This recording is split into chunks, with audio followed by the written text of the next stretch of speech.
Hello everyone, welcome to परीक्षा IQ। परीक्षा IQ के इस वीडियो में आप देख रहे हैं एसएससी सीपीओ के 2023 में हुए एग्ज़ाम के मैथ्स के सॉल्यूशन। ये वीडियो 6 अक्टूबर 2023 को हुए एग्ज़ाम की फर्स्ट शिफ्ट का मैथ्स का सॉल्यूशन है।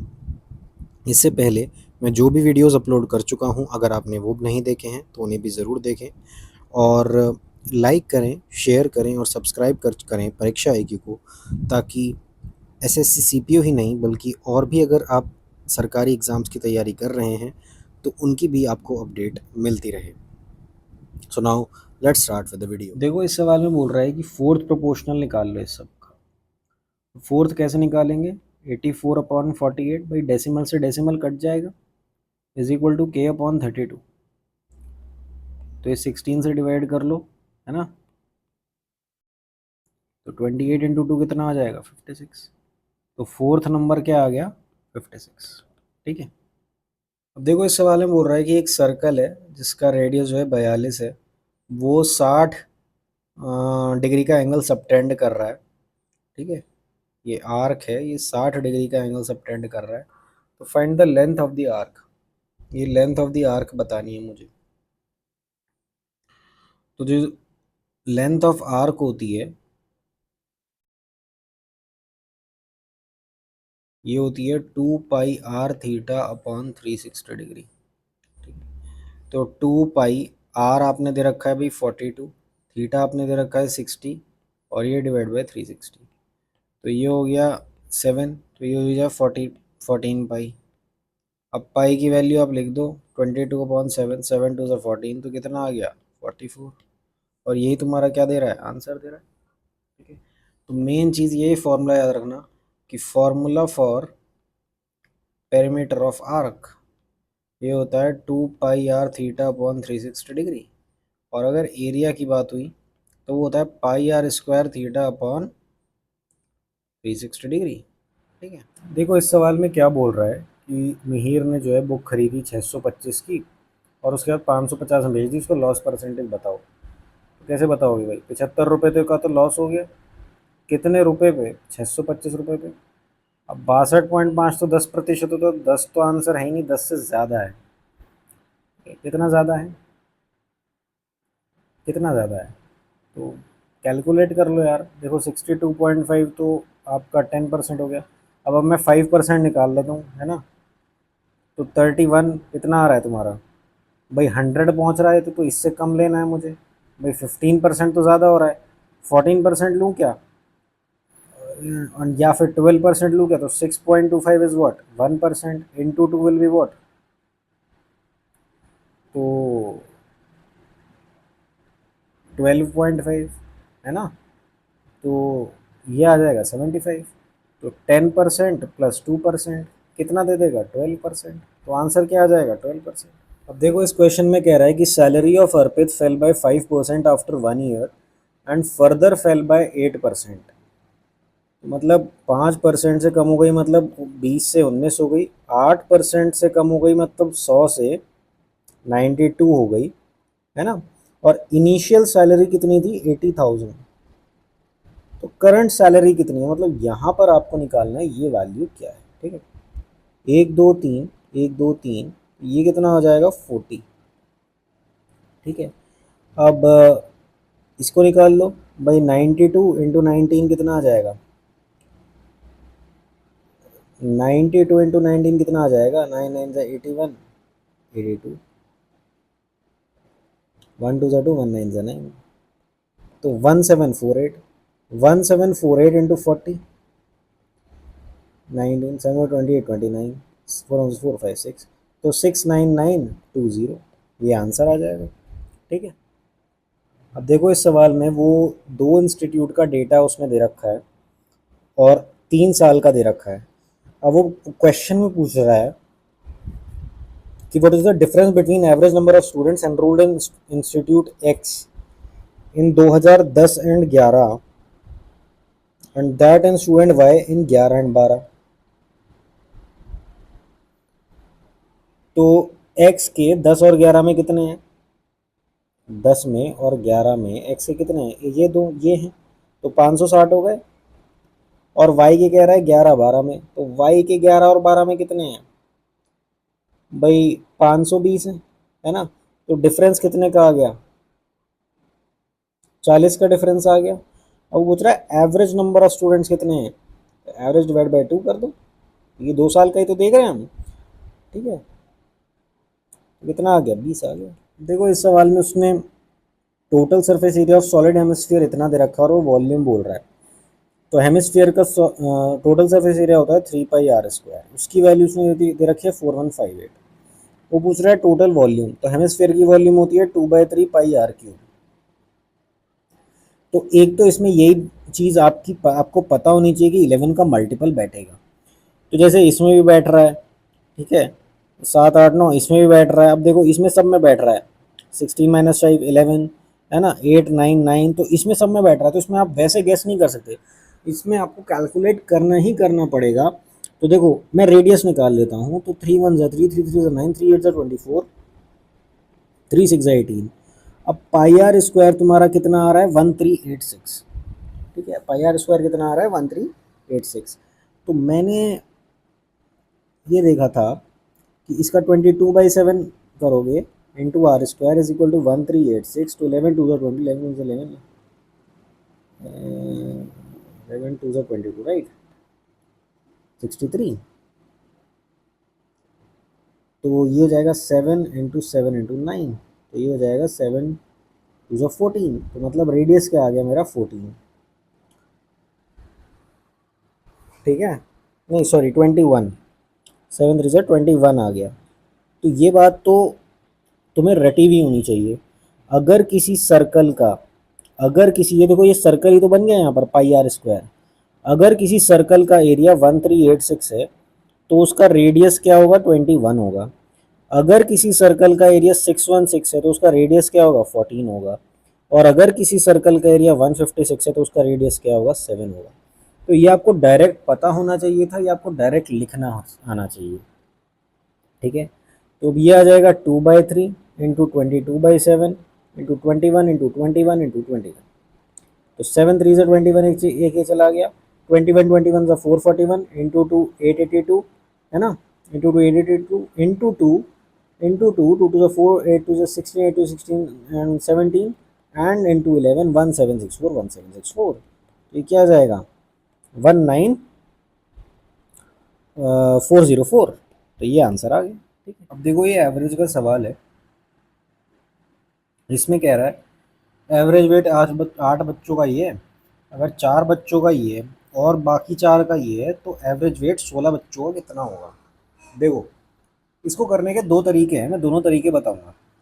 एक तो सिंपल तरीका कि भैया 8 बच्चों का 48 है, ठीक है, 4 बच्चों का 44 है और अगले 4 का 58 है, तो 16 का क्या होगा, तो ऐसे निकल जाएगा। अब इसमें से 4 कॉमन ले लो, है ना, यहाँ पे 4 आ जाएगा। 2 2 और आ सकता है आई थिंक कॉमन, है ना।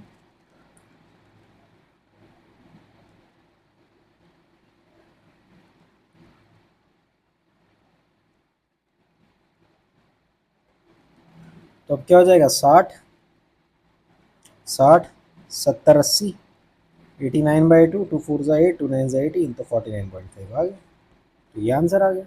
तो एक तरीका तो ये हो गया, एक और तरीका है वो है डेविएशन से। देखो डेविएशन से क्या करें, कैसे करेंगे, तो मान लो कि मैं इसका 48 किलो एवरेज ले रहा हूँ, अभी मैं इसका 48 किलो एवरेज ले रहा हूँ, तो मतलब अब जो 8 स्टूडेंट्स होंगे उनका मैं उनका कितने से बढ़ा या कम हुआ, जीरो ही है, क्योंकि उनका तो इतना ही है। डेविएट कितना हुआ, कि बिल्कुल भी डेविएट नहीं हुआ। 4 बच्चों का एवरेज वेट जो है वो 44 किलो है, मतलब डेविएट कितना हो गया, 4 बच्चों का -4 डेविएट हो गया। And 4 students of average weight 58, तो अब कितना हो गया, 4 बच्चों का +10 डेविएट हो गया, ठीक है। तो अब टोटल नेट डेविएशन में क्या फ़र्क पड़ा, नेट डेविएशन में इतना फ़र्क पड़ गया, कितना, 24 किलो का, 24 किलो का, लेकिन कितने बच्चों में, 16 बच्चों में।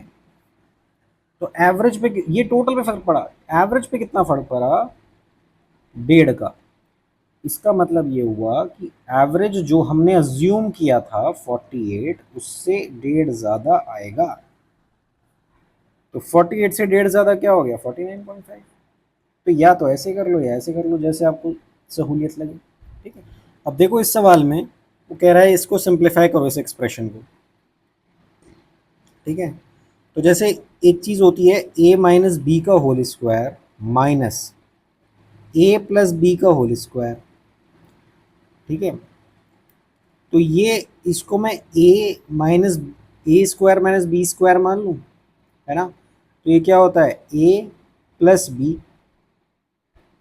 Into a minus B.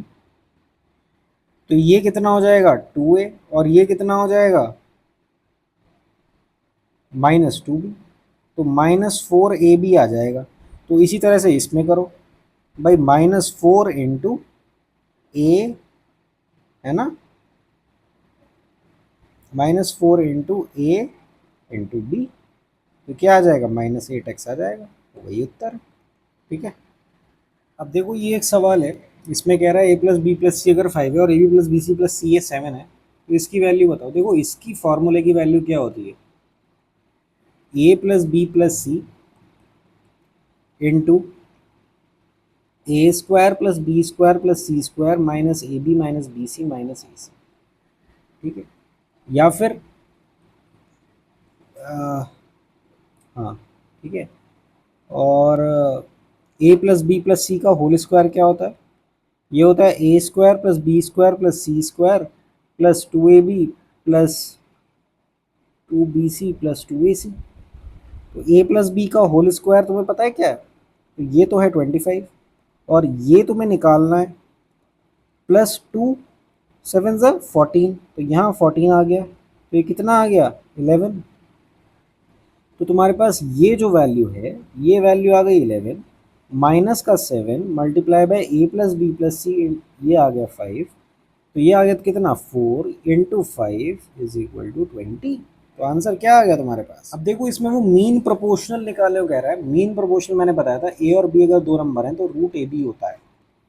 अब देखो 1 2 3 4 5 6, 6 में अगर 0 है मैं इसका रूट अगर करूँगा तो 10 की पावर -3 आएगा, और 3 2 बार आ रहा है तो यहाँ 3 1 बार आ जाएगा। तो यही तुम्हारा आंसर होगा, क्योंकि यहाँ पर डेसिमल 6 के बाद आ रहा है तो इसके उत्तर में जो डेसिमल आएगा वो 3 के बाद आएगा। तो 3 के बाद डेसिमल सिर्फ इसी में है, और जिसका आंसर 3 है। ठीक है, क्योंकि 2 बार 3 आ रहा है तो रूट करेंगे तो 1 बार 3 आ जाएगा। ठीक है, ये आंसर। अब देखो कह रहा है what is the least number that is divisible by all of these. तो देखो देखते हैं, पहले निकाल के इसका एलसीएम निकालो। एक तो हो जाएगा 4 5 20, 4 7 28, एक आ जाएगा 17 2 34, एक आ जाएगा 15 4 60, तो 2 स्क्वायर इंटू 15, एक आ जाएगा 15 5 75, है ना। हाँ 15 5 75, या 25 3 75, 25 3 75। तो अब 2 की पावर हाईएस्ट 2 है, 3 की पावर 3 है 1 है, 5 की पावर 2 हाईएस्ट, और 7 और 17। ये आएगा तुम्हारा जो लीस्ट नंबर जो कि एग्जैक्टली डिविजिबल होगा वो ये होगा। ठीक है, कुछ भी ले लेना इसमें से, तुम्हारा ये जो आएगा ये लीस्ट नंबर होगा जो इन सबसे डिविजिबल होगा। तो 25 3 से क्या हो जाएगा 75, 75 4 से क्या आ जाएगा 300। तो 300 तो तुम्हारा यहीं आ गया। 17 7 सा 119, 119 इंटू 3 क्या आ जाएगा तो 35700।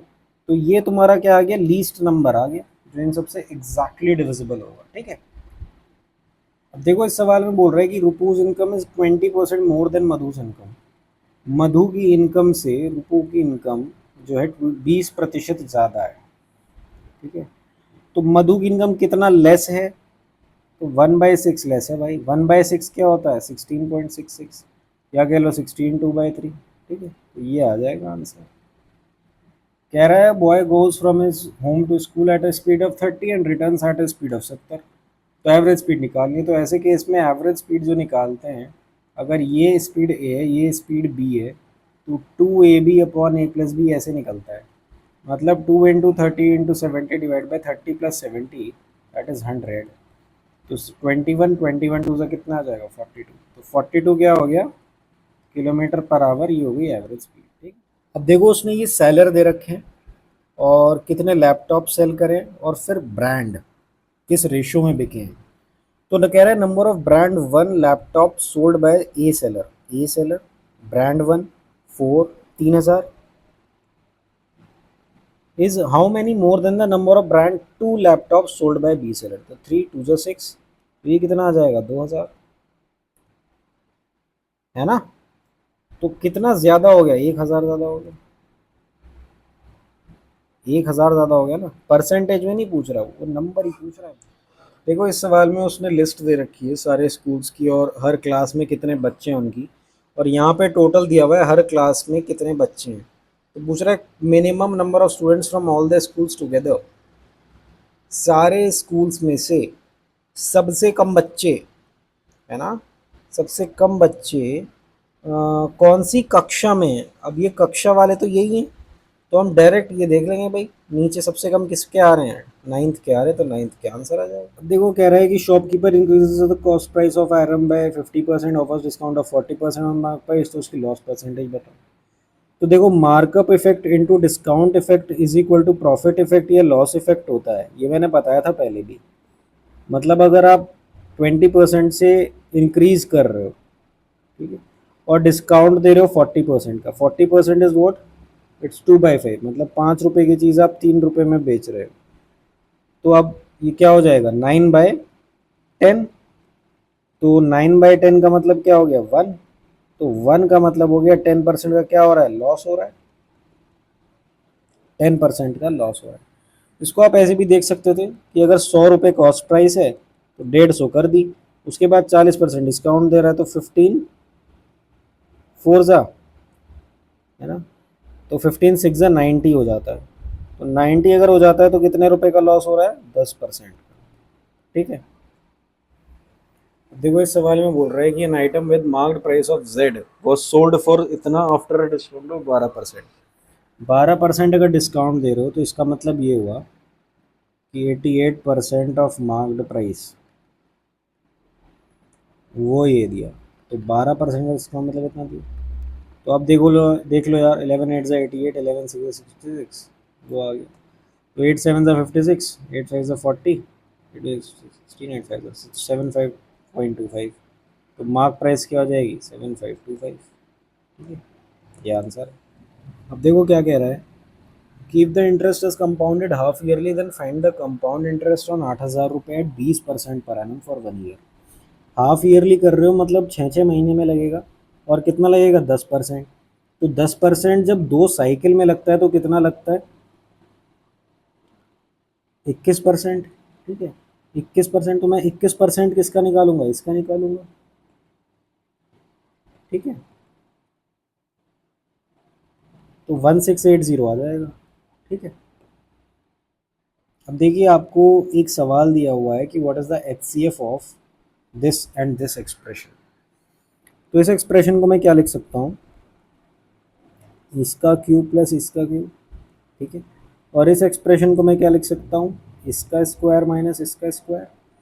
तो A cube plus B cube क्या हो जाएगा, A plus B, A square plus B square minus A, ये। और A square minus B square क्या हो जाएगा, ए प्लस बी और ए माइनस बी। इसको आप और सिंप्लीफाई कर सकते हो, x+1 into x minus one into x square plus one. अब यहाँ पर और यहाँ पर देखो कॉमन क्या है, एक्स स्क्वायर प्लस वन ही कॉमन है, तो इसलिए यही क्या है। देखो इस सवाल में इस इक्वेशन को जो है सिंप्लीफाई करने को बोल रहा है, तो हम लोग क्या करेंगे, डिवाइड वाला पहले करेंगे सॉल्व, है ना। तो 2 3/2 डिवाइड बाई 4 3 12, 13/4, तो इंटू 4/13, तो इंटू 2 मतलब ये हो गया 6/13, प्लस अब 1/2 इंटू 14/13, तो 7/13, plus 1/5 divide by 1/5 into 7/2 minus 1/3, 4 1 5 6 7, 7/4 तो ये आ जाएगा 4/7 इंटू 7/2। तो ये हटा लो, 2 हटा लो, तो ये आ गया -2/3, है ना। ये आ गया -2/3 और ये आ गया 1 + 1/5 डिवाइड बाई 7/10 -2/3। और ये 30 हो जाएगा, ये 20 हो जाएगा, ये 7 3 से क्या आ जाएगा, 21 आ जाएगा, है ना। तो 6/5 डिवाइड बाई 1/30, तो 6/5 इंटू 30/1, तो क्या आ जाएगा, 36। देखो इस सवाल में कह रहा है कि इफ 2 men और 4 women can build a wall in 34 days। देखो एक आदमी को 2 औरतों के बराबर बता रहा है, ठीक है। In how many days can 6 men and 5 women build the same wall.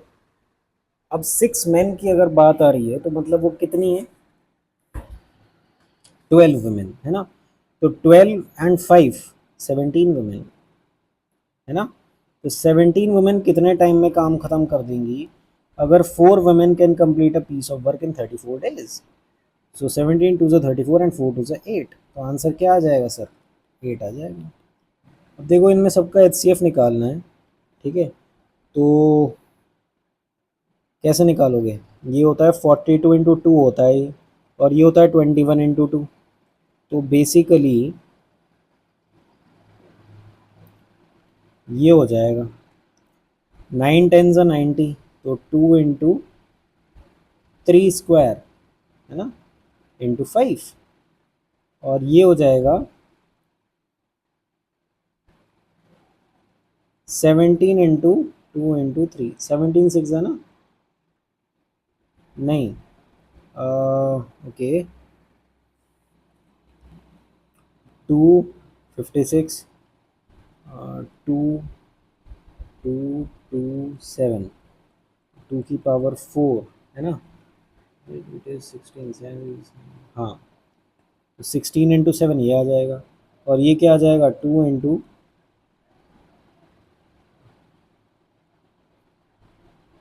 29 होता है। अब देखो HCF कैसे निकालेंगे, सब में कॉमन देख लो क्या आ रहा है, 2 आ रहा है, तो 2 ही क्या आ जाएगा, आंसर आ जाएगा, ठीक है। देखो इस सवाल में बोल रहा है कि अगर cos थीटा की वैल्यू 1/2 है तो थीटा कितना होगा, पहले तो ये बताओ। यार सिंपल सी बात है, 60 डिग्री होगा। कह रहा है साइन 180 - 60, मतलब साइन 120 की वैल्यू क्या होगी। देखो एक बात तो तय है, नेगेटिव में होगी, सॉरी नेगेटिव में नहीं होगी, नेगेटिव में नहीं होगी, क्योंकि यहाँ पर साइन की वैल्यू पॉजिटिव ही रहती है। तो इसको मैं और बल्कि साइन 60 डिग्री कर लेता हूँ, तो क्या आ जाएगा 60 डिग्री में, √3/2, वही आंसर आ गया।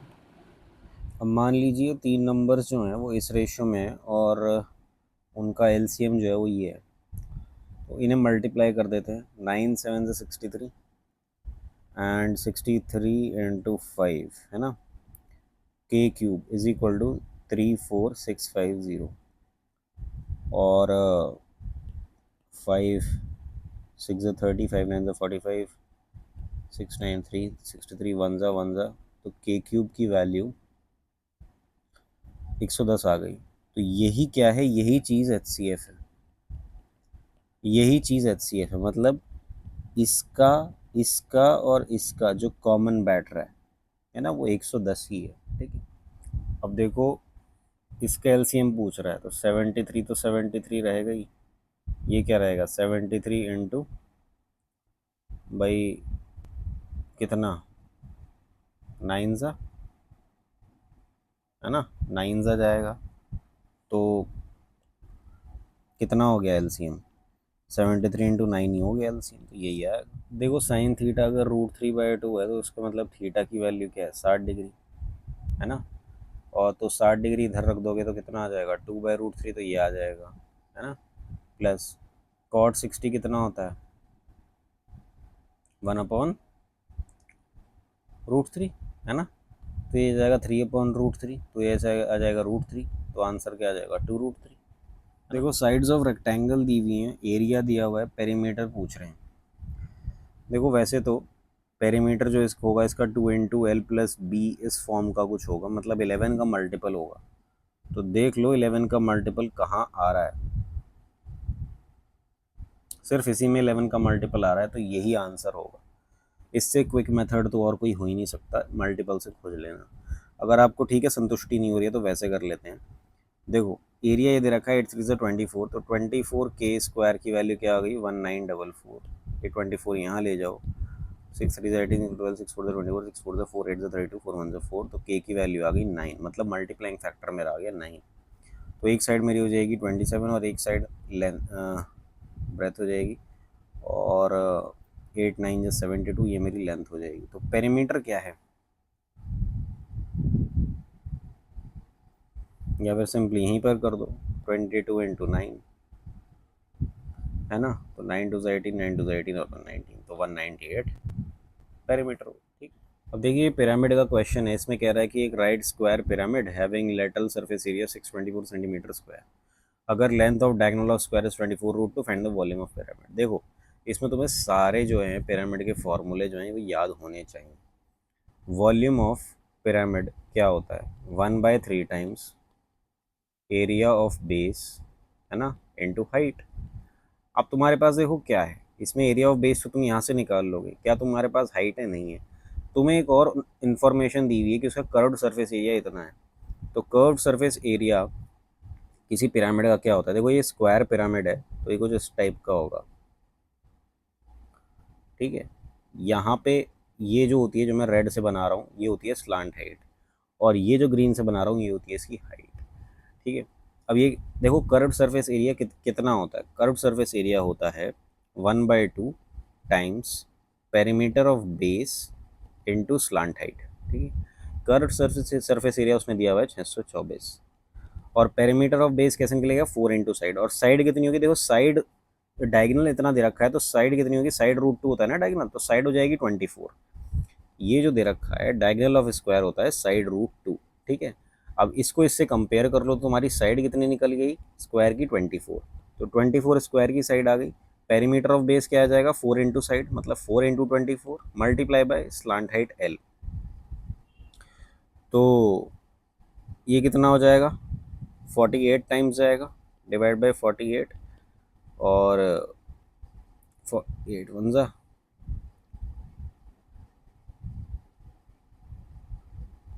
तो यहाँ आ जाएगा 8,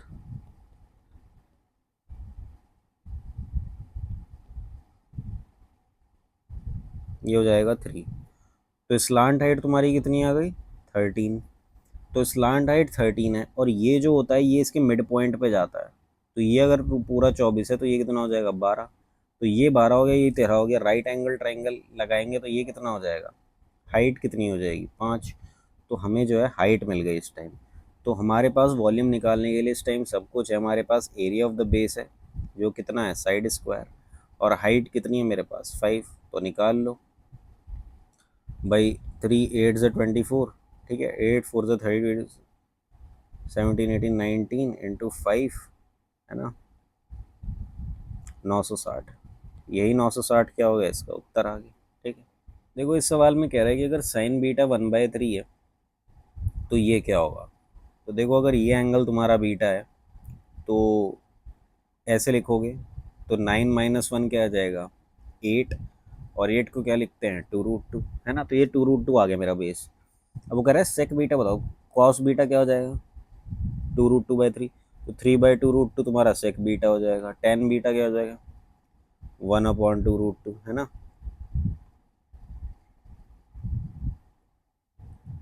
तो ये कितना हो जाएगा 2/2√2, मतलब 1/√2 का स्क्वायर पूछ रहा है, तो मतलब 1/2 हो जाएगा, ये आंसर आ जाएगा, ठीक है। अब देखो कह रहा है कि एक ट्राइंगल है, उसमें bisector of angle A B C and A C B intersect each other at O. जैसे ये एक ट्राइंगल है ए बी सी का बाइसेक्टर और ए सी बी का बाइसेक्टर, ये एंगल बाइसेक्टर जो हैं ओ पे इंटरसेक्ट करते हैं। कहता है कि अगर एंगल बी ओ सी की वैल्यू 125 है तो बताओ बी ए सी कितना होगा, है ना। तो पहले तो आप ये सोचो कि इन दोनों का सम कितना होगा। भाई ये अगर एक ट्राइंगल बी ओ सी है तो इसमें angle B plus angle O plus angle C कितना होगा 180 डिग्री होगा। तो sorry half of angle B और हाफ ऑफ एंगल सी, तो half of angle B plus angle C, ये क्या होगा, 180 में से 125 गए, कितना बचेगा, 55, है ना भाई, 55 बचेगा। तो अब बी और सी का सम कितना हो जाएगा भाई, हाफ तो उतना था, लेकिन बी प्लस सी कितना हो जाएगा, 110। तो अगर बी प्लस सी 110 हो जाएगा तो तीनों एंगल का sum, angle A plus B plus C 180 degree है, और बी प्लस सी कितना है, 110 है, तो एंगल ए कितना हो जाएगा, 70। तो आंसर क्या आ गया बी ए सी का, 70 डिग्री। ठीक है, अब देखो इस सवाल में ये कह रहा है कि Mahesh agreed to sell rice with 24% loss as the rice got rotten. However, he cheated customers and gave only 19 grams of rice in place of 50 grams of rice. So what is the percentage of his profit and loss? देखो, B 24% loss पर अगर बेच रहा है, इसका मतलब 100 रुपए की चीज़ कितने में बेच रहा है, 76 रुपये में। अब उसने, वो कह रहा है कि उसने 19 ग्राम दिए 50 ग्राम की जगह, मतलब 50 रुपये की चीज़ उसने कितने में बेची, 19 रुपये में बेची। तो जो 100 रुपये की चीज़ थी उसने कितने रुपए में बेची, उसने 38 रुपये में बेच ली। ठीक है भाई, हम ये कह रहे हैं कि 76 इसमें बेची, लेकिन ये चीटिंग करके उसने इतने में बेच दी। ठीक है, 38 रुपये। तो उसका परसेंटेज ऑफ प्रॉफिट या लॉस क्या हुआ। ठीक है, मतलब कि ये हुआ कि जो वो वैसे तो 76 रुपये की बेचता, अब वो 38 रुपये में बेच रहा है, उसका कितना हो रहा है भाई, इसको कितना हो जाएगा, 38/38 कितना हो रहा है, 100%। तो 100% प्रॉफिट हो रहा है। देखो इस सवाल में marks obtained by 4 student mid 1 and mid 2 semester बताए हुए हैं। तो हेमंत ने मिड 1 में जो मार्क्स ऑब्टेन करे दैट इज 30 मार्क्स, और what percentage of total marks obtain bye all the students in mid 1। तो मिड 1 में सबके कितने कितने मार्क्स थे, तो ये कितना हो गया, 63। 63 और 36 कितना हो गया, 99। 99 एंड 21 कितना हो गया, 120, है ना, 120। तो 30 इज व्हाट परसेंटेज ऑफ 120, 25%, 25%। ठीक है, देखो इस सवाल में उसने टेबल दी रखी है और इनकम फ्रॉम कंपनी ने ईयर फ्रॉम वेरियस सेक्टर दिया हुआ है। अब पूछ रहा है what is the difference between income from the maximum earning sector and minimum earning sector. वो मैक्सिमम अर्निंग सेक्टर कितना है, सेल्स है 115, और मिनिमम कितना है, कम्युनिकेशन। ठीक है, कितना आ रहा है, 55, है ना, 55। तो 55 लैक्स आंसर। देखो इस सवाल में अलग अलग स्पोर्ट्स दे रखे हैं पाई चार्ट में। तो अगर इतने लोगों को सर्वे करा गया तो central angle produced by people indicating football. तो फुटबॉल ये है 30% वाला। तो अगर 100% किसको इंडिकेट कर रहा है, 360 को, तो 30% किसको कर रहा है, तो 30 इंटू 360/100, तो 108 डिग्री आ जाएगा उत्तर। ठीक है, अब उसने परसेंटेज ऑफ कॉस्ट परसेंटेज दे रखी है अलग अलग आइटम्स की। तो अगर सारे आइटम 3 लाख के खरीदे थे तो cost of TV is less than that of laptop by कितना। तो यार ये टीवी है, ये लैपटॉप है, तो कितना परसेंट है, 15% कम है। ठीक है, तो सारे के सारे अगर 3 लाख के हैं तो 15% ऑफ वॉट, 3 लाख, तो 45,000 आ जाएगा अब तक, है ना, 45,000। अब देखो इस सवाल में वो क्या कह रहा है कि if the radius of 2 circle are 6 centimetre and 9 centimetre. ठीक है, तो ये रेडियस 6 है और ये रेडियस 9 है, और length of transverse common tangent भी 20, ये होती है ट्रांसवर्स कॉमन टेंजेंट, ये लेंथ दे रखी है 20। तो उनके सेंटर के बीच की दूरी क्या होगी, ये दूरी क्या होगी, ये दूरी आपको बतानी है। देखो length of transverse common tangent जो है ये क्या आता है, ये होता है under root of d² minus capital R plus small r का होल स्क्वायर। मतलब ट्रांसवर्स कॉमन टेंजेंट की लेंथ अगर 20 है और डिस्टेंस जो है वो d² है, और तो इनका सम कितना हो जाएगा, 15। तो इसका स्क्वायर, तो 400 बराबर d² माइनस 225। तो डी स्क्वायर की वैल्यू 625 हो जाएगी और डी की वैल्यू क्या हो जाएगी 25। तो कितना हो गई दूरी 25 सेंटीमीटर। ठीक है। डायरेक्ट कॉमन टेंजेंट अगर वो कह देता, अगर वो डायरेक्ट कॉमन टेंजेंट बोलता है, ये वाली होती है भाई डायरेक्ट कॉमन टेंजेंट। ठीक है, डायरेक्ट कॉमन टेंजेंट बोल देता, length of direct common tangent, तो वो होता है under root of d square minus r का होल स्क्वायर। ठीक है, तो ध्यान रखना। अब देखो कह रहे हैं निकुंज जो है 4 किलोमीटर चलता है अगेंस्ट द स्ट्रीम इन 1 घंटा। मतलब स्पीड अगर मैं एक्स माइनस अप स्ट्रीम कहूँ स्पीड, तो वो 4 है। And 2 kilometre along the water in 15 minute. तो अगर वो 15 मिनट में 2 किलोमीटर चल रहा है तो 4 4 कर लो, 1 घंटा में कितना चलेगा भाई 8 किलोमीटर। तो अब तुम ये बताओ, स्टेशनरी वाटर मतलब तुम्हें एक्स की वैल्यू निकालनी है, तो 2x क्या हो जाएगा 12, तो एक्स की वैल्यू क्या हो जाएगी 6। मतलब ये हो जाएगी speed of boat in still water, speed of boat in still water, है ना। तो कितना समय लगेगा 7 किलोमीटर स्टेशनरी वाटर जाने में, तो टाइम क्या होता है डिस्टेंस अपॉन स्पीड। तो ये कर लो 6 1 6, 1/6 × 60 10, तो मतलब 1 घंटा 10 मिनट लगेगा। ठीक है, ये आंसर आ गया। अब देखो वो बोल रहा है कि 7:30 बजे ओनर ऑफ द साइकिल ने नोटिस करा कि एक चोर जो है उसकी साइकिल लेकर जा रहा है और साइकिल कर रहा है एक डायरेक्शन में 10 किलोमीटर प्रति घंटे की रफ्तार से। उसने जो है पुलिस को आधे घंटे बाद बताया चोरी होने के, लेकिन पुलिस वाला चल दिया तभी 12 किलोमीटर प्रति घंटे की रफ्तार से। तो कब पुलिस वाला उस चोर को पकड़ेगा। देखो अब जब उसकी स्पीड जो है चोर की 10 किलोमीटर प्रति घंटा है, आधे घंटे बाद पुलिस वाले को बताया, तो वो चोर जो है वो कितना चल चुका। अब ये थीफ यहाँ पर है, वो 5 किलोमीटर चल चुका आधे घंटे में। ये स्थिति मैं बता रहा हूँ तुम्हें, 8 बजे की स्थिति ये रही होगी, और ये पुलिस वाला पुलिस थाने से चल दिया। ठीक है, ये अपनी स्पीड भाई 12 किलोमीटर प्रति घंटे की रफ्तार से चल रहा है, और थीफ जो है वो चल रहा है 10 किलोमीटर प्रति घंटे की रफ्तार से। तो टाइम कितने टाइम बाद पकड़ेगा, डिस्टेंस, ये डिस्टेंस है, और स्पीड, इनके दोनों की स्पीड जो है वो माइनस हो जाएगी, क्योंकि दोनों सेम डायरेक्शन में जाने जा रहे हैं, तो रिलेटिव वेलोसिटी निकालेंगे। तो मतलब 12 - 10 2 हो जाएगा, तो मतलब 2.5 घंटे बाद ये इसको पकड़ लेगा, यहाँ तक पहुँच जाएगा। तो 2.5 घंटे बाद तो पहुँच जाएगा। अब 2.5 घंटे हम कहाँ से लगाएंगे, देखो 7:30 बजे चोरी हुई थी, वो कह रहा है उसने 8 बजे से यहाँ से चलना शुरू करा था।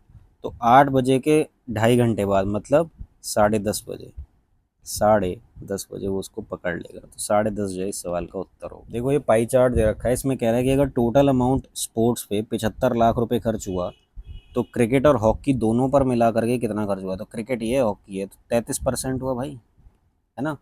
अब इसका 33% अगर आप निकालना चाहते हो तो 30% निकाल लो पहले, 0 0 0 0। तो ये आ गया 30%, और 3% क्या हो जाएगा, एक शून्य कम हो जाएगी बस, है ना।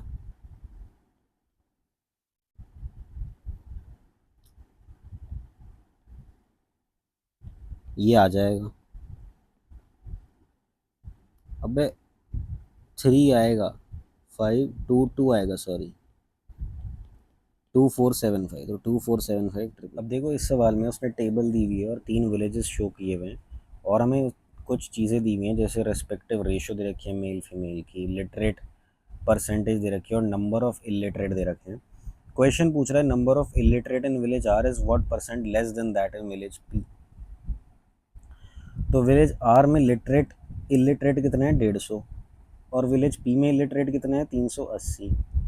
अब ये कितना कम हो गए 230, तो 230 अपॉन 380। अब ये परसेंटेज की फॉर्म में निकालना है। ठीक है, तो ये कैसे निकालोगे इसको, ये आ गया 230 और ये आ गया 38। तो 6 तो आ ही रहा है, तो 6 टाइम्स कर लो, 8 6 48, 6 3 18, 228। अब ये 2 आ जाएगा, तो ये आ जाएगा 6 2/38, तो ये आ जाएगा 1/19, 1/19। ठीक है, तो ये आ जाएगा आंसर। अब देखिए इस सवाल में वो कह रहा है कि 2 trains Mumbai Rajdhani and Kisan Express of length 850 and 700 metre are 1050 metre apart and are running on parallel track towards each other. एक ऐसे जा रही है, एक ऐसे आ रही है। तो मुंबई राजधानी जो है वो चल रही है 62 किलोमीटर प्रति घंटे की रफ्तार से, ठीक है। तो इसको मीटर पर सेकंड में 5/18 कर लेना। और ये चल रही है 55 किलोमीटर प्रति घंटे की रफ्तार से।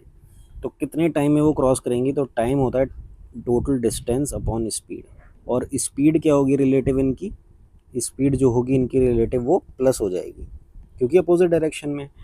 अब डिस्टेंस मुझे निकालना है, तो पहले तो डिस्टेंस कितना 1050, और फिर इनकी जो है लेंथ उनका सम भी हो जाएगा डिवाइड बाय, अब इनकी स्पीड कितनी है 117, इसको 5/18 से मल्टीप्लाई करोगे तो मीटर पर सेकंड में आ जाएगा, ठीक है। तो अब इसको 1550 1550 1600 1600 1000 2600, तो 2600 अपॉन 117 इंटू 5/18, ठीक है। तो 13 से कर दो, 13 2 जा 26, 13 9 जा और 9 ये हो गया 2 जा 18 और ये हो जाएगा 5 4 जा 20, तो ये हो जाएगा 80। तो कितना समय लगेगा एक दूसरे को क्रॉस करने में? 80 सेकंड लगेंगे, ठीक है। 80 आंसर। देखो ये टाइम एंड वर्क का काफ़ी अच्छा क्वेश्चन है, ध्यान से सुनना। ए और बी जो है वो काम को 24 दिन और 30 दिन में ख़त्म करते हैं, working 10 hours per day. Work is to be done in 2 shifts, morning shift is for 2 hours and evening shift is for 4 hours. तो एक मॉर्निंग की शिफ्ट है, एक इवनिंग की शिफ्ट है, ठीक है। On the first day A works in the morning and B works in the evening, और फिर उसके बाद वो इंटरचेंज करते हैं हर दिन, मतलब हर तीसरे दिन जो है वही शिफ्ट आ जाएगी जो पहले दिन थी। तो देखो इसको स्टेप बाय स्टेप लेकर चलते हैं। जैसे ए और बी जो है वो किसी काम को 24 दिन और 30 दिन में ख़त्म करते हैं। तो मैंने काम मान लिया, चलो एलसीएम मान लिया 120, तो इसकी एफिशिएंसी आ गई 4, इसकी एफिशिएंसी आ गई 5, ठीक है। लेकिन ये 10 घंटे काम कर रहे हैं एक दिन में, इसका मतलब ए अगर 10 घंटे काम कर रहा है तो वो 5 यूनिट काम करता है। बी अगर 10 घंटे काम करता है एक दिन में तो वो 4 यूनिट काम कर रहा है, यही तो हुआ इसका मतलब। अब वो कह रहा है कि मॉर्निंग शिफ्ट जो है, पहले बात ये हुई कि ए जो है वो पहले एक मॉर्निंग शिफ्ट है, एक इवनिंग शिफ्ट है। तो ए पहले तो यहाँ काम करेगा और बी यहाँ काम करेगा, तो कितना काम कर लेगा? मॉर्निंग शिफ्ट में आपको 6 घंटे काम करना है, इवनिंग शिफ्ट में 4 घंटे। तो अगर मैं कहता हूँ ए जो है वो 10 घंटे में, भाई ए जो है अगर वो 10 घंटे में 5 काम कर रहा है तो वो 6 घंटे में कितना काम कर लेगा? भाई अगर 10 घंटे में 5 काम कर रहा है तो 6 6 5 3 काम कर लेगा, ठीक है, 3 काम कर लेगा। और वो 4 घंटे में कितना कर लेगा? भाई 2 शिफ्ट्स क्योंकि दे रखे हैं और वो इंटरचेंज कर रहा है, तो एक बार वो 6 घंटे काम करेगा, एक बार एक दिन वो 4 घंटे काम करेगा। तो मैंने निकाला 6 घंटे में तो वो 3 काम करेगा, लेकिन 4 घंटे में कितना काम करेगा? 2 यूनिट काम करेगा। सेम इसी तरह बी का है, बी जो है एक दिन 6 घंटे काम करेगा, एक दिन 4 घंटे काम करेगा। तो जिस दिन, अब देखो बी जो है 10 घंटे जब काम करता है तो वो 4 काम करता है, तो इसी तरह जब वो 6 घंटे काम करेगा तो कितना करेगा? 2.4, और जब वो 4 घंटे काम करेगा तो कितना करेगा? 1.6। तो पहले दिन स्थिति क्या हुई? पहले दिन जो है ए जो है मॉर्निंग में काम करेगा, और मॉर्निंग में क्या होता है? 6 घंटे वाला काम होता है, तो ए का 6 घंटे वाला काम कितना है? 3। ए का 6 घंटे, अब ए अगर 6 घंटे करेगा तो बी 4 घंटे करेगा, तो बी का 4 घंटे वाला कितना है? 1.6। तो ये तो हो गया डे 1। अब डे 2 पे आ जाओ। डे 2 में ए जो है वो कितना करेगा? 4 घंटे काम करेगा, भाई इंटरचेंज कर ली ना शिफ्ट। तो ए जो है वो 4 घंटे काम कर रहा है, तो ए जो है वो 2 काम कर रहा है, और बी क्या कर रहा है? 6 घंटे काम कर रहा है, तो वो 2.4 कर रहा है। अब मेरे को समझ में आ गया, ये हो गया मेरा कितना? 4.6, और ये मेरा हो गया 4.4। कहने का मतलब ये हो गया कि 2 दिन में कितना काम मेरा हो रहा है, इनको ऐड कर दो। 2 डेज में जो है मेरा 9 काम हो रहा है, 2 दिनों में 9 काम हो रहा है। तो अब इसके मैं कितनी करीब पहुंच सकता हूं अब, और हर बार ऐसा ही चलेगा। तीसरे दिन भी यही वाली स्थिति आएगी 4.6 वाली, ठीक है। तो मैं एक बार का मैंने बता दिया, 2 दिन में 9 यूनिट काम हो रहा है, तो इंटू 13 कर दो, इंटू 13 कर दो, मतलब 26 दिनों में कितना काम हो रहा होगा, 117 काम कर हो रहा होगा। मुझे 120 के करीब जाना था, मैं 117 चला गया। अगर मैं 14 लेता तो वो पार हो जाता। तो 117 काम जो है 26 दिन में हो गया। अब 120वां काम जो है वो क्या हो रहा होगा, वो ऐसे हो रहा होगा कि 4.6 जो है वो इसके बीच में आ रहा होगा ना। तो 27th डे जो है वो काम खत्म होगा। 26 डेज तो चलेगा ही, 27th डे जाके तुम्हारा काम खत्म होगा। तो वेरी गुड क्वेश्चन। अब देखो इस सवाल में कह रहा है height and radius of the base of right circular cone are in the ratio 12:5। If their volume is 314 then what is the slant height of the cone. देखो वॉल्यूम उसने 314 दे रखा है, और वॉल्यूम ऑफ कोन होता है 1/3 πr² h। और पाई वो ले, यहाँ पर हम क्या ले लेंगे 3.14। तो ये और ये कट जाएगा, ठीक है। और यहाँ क्या आ जाएगा 100। अब यहाँ 100 आ जाएगा, तो ये 3 से मल्टीप्लाई करो, 300 = r²h। अब आर स्क्वायर कितना है हमारे पास 25, h कितना है 12 इंटू k³। ठीक है, तो ये हो जाएगा 5×5 = 25, 5×6 = 30, 12×5 = 60 और 5×1 = 5। तो k³ की वैल्यू क्या आ गई 1। तो k³ की वैल्यू अगर 1 आ गई तो तुम्हारा यही जो रेशो दे रखे हैं एग्जैक्ट यही वैल्यू तुम्हारी क्या हो गई, यही वैल्यू तुम्हारी हाइट हो गई, हाइट 12।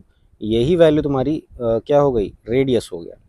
तो अगर हाइट ये है रेडियस ये है तो स्लैंट हाइट क्या आ जाएगी 13 ट्रिपलेट से। तो 13 आंसर आ जाएगा। अब देखो इस सवाल में वो क्या बोल रहा है कि अगर साइन थीटा की वैल्यू 2/3 है then find the value of 7 - tan a × 3 + cos a। तो अगर साइन थीटा तुम्हारा ये दे रखा है 2:3, तो ये कितना हो जाएगा बेस 9 - 4 5 और इसका अंडर रूट 5 हो जाएगा। अब वो कह रहा है tan a निकालना है, तो tan a कैसे निकलेगा 2/√5 और cos a क्या हो जाएगा √5/3। तो इसको सॉल्व कर लो, 7√5 - 2/√5 इंटू 9 + √5/3। ठीक है, अपॉन 3। तो इसको क्या कर लो, इसको ये 3√5 हो जाएगा, तो 7√5 - 2 इंटू 9 + √5 डिवाइड बाय 3√5। अब इसको मल्टीप्लाई कर लो, मल्टीप्लाई जब करोगे ये आ जाएगा 63√5 है ना, -18 प्लस 7×5 = 35 -2√5 है ना, -2√5 डिवाइड बाय 3√5। तो अब ये कितना हो जाएगा, यहाँ से इधर ले आओ तो ये हो जाएगा 61√5 प्लस 17 डिवाइड बाय 3√5। तो इसको सॉल्व करोगे तो ये आ जाएगा 61/3 प्लस 17/3√5। इसको यहाँ लिख लो 61/3 प्लस 17/3√5। तो ये आंसर आ जाएगा, ये ऑप्शन। ठीक है, देखो इस सवाल में क्या कह रहा है कि in an election between two candidates 20% of the voters on the voter list did not cast their votes. तो मान लो 100 थे टोटल वोटर्स, 20% ने कास्ट नहीं करा तो 80% वोटर्स ने कास्ट करा। ठीक है, and 80 voters cast their ballot papers blank. तो विनर ने जो है 45% of all the voter list, winner ने जो है 45% of all the voters in the list. ये ध्यान देना, all the voters in the list जो थे वो 100 थे, तो all the voters in the list ये प्राप्त किए, और and he got 280 votes more than his rival. ठीक है, अब इसके राइवल को देखो कितने वोट मिले होंगे, इसके राइवल को कितने मिले होंगे, अगर इसे 45 वोट मिले है ना, तो इसके राइवल को 35 वोट ही तो मिले होंगे, क्योंकि टोटल वोट कितने पड़े हैं 80 वोट ही तो पड़े हैं। तो अब वो कह रहा है कि winner secured 45% and he got 280 votes more than his rival. तो अगर इसके वोट 280 ज़्यादा हैं, तो अब मैं अगर ऐसे कहूँ कि 80 वोटर्स जो थे उन्होंने जिन्होंने बैलेट पेपर्स पे ब्लैंक कास्ट किया था, आप ये मान लो कि मैंने वो इसको दे दिए। ठीक है, तो कोई फ़र्क थोड़ी पड़ गया। 80 वोटर जो थे जिन्होंने ब्लैंक कास्ट किया था वो मैंने इसे दे दिए, कोई फ़र्क थोड़ी पड़ गया। तो कितने रह गए 280 वोट ज़्यादा मिले उसे अपने राइवल से, तो इसका मतलब ये हो गया कि 10 की वैल्यू किसके बराबर हो गई, 200 के बराबर हो गई, क्योंकि 80 वोट मैंने इसे दे दिए। तो अब 100 की वैल्यू क्या हो जाएगी, 2000। तो आंसर क्या आ जाएगा, 2000। अब देखो इस सवाल में कह रहा है कि एक सर्कल है और उसमें जो है दो कॉर्ड हैं। ठीक है, कौन सी कॉर्ड है, ए बी और सी डी, ये दो कॉर्ड दे दी। और कह रहा है कि इंटरनली जो है इंटरसेक्ट कर रही हैं ई पे। कह रहा है कि अगर सी डी पूरा 18 है, अब डी ई अगर 5 है, तो सी ई कितना होगा, 13 होगा। और ए ई कह रहा है 13 है, तो बता कह रहा है बी ई, बता क्या होगा। देखो इसमें तुम्हें सिंपली ये पता होना चाहिए, अगर दो कॉर्ड्स इंटरसेक्ट करती हैं एक दूसरे को, तो D E into E C is equal to E B into A E, ये होता है। अब डी ई हो गया 5, ई सी हो गया 13, अब ई बी हो गया कितना, ये हमें निकालना है, और ए ई कितना हो गया 13। तो ई बी कितना आएगा, 5 सेंटीमीटर आएगा। 5 आंसर आ गया। सो thank you everyone for watching the video till the end. उम्मीद करते हैं कि ये वीडियो आपको पसंद आया होगा और इससे आपको काफ़ी कुछ जानने को मिला होगा, जो आपकी एग्ज़ाम्स में हेल्प करेगा, एग्ज़ाम को क्रैक करने में मदद करेगा।